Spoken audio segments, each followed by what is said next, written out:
Septemba 11 mwaka 2023 ni siku ambayo hata isahau kamwe maishani mwake Paul Lebile Pogba,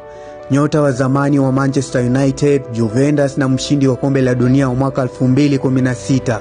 akiwa na timu ya kitaifa ya Ufaransa.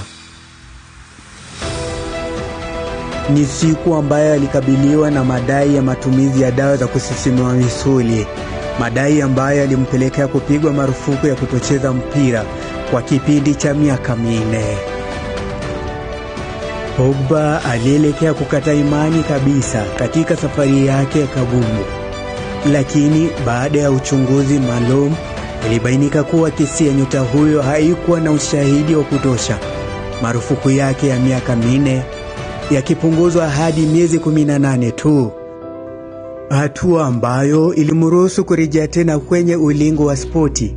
akitarajiwa kuanza rasmi mazoezi mnamo Januari mwaka 2025 kisha kucheza mechi kuanzia Machi mwaka huu.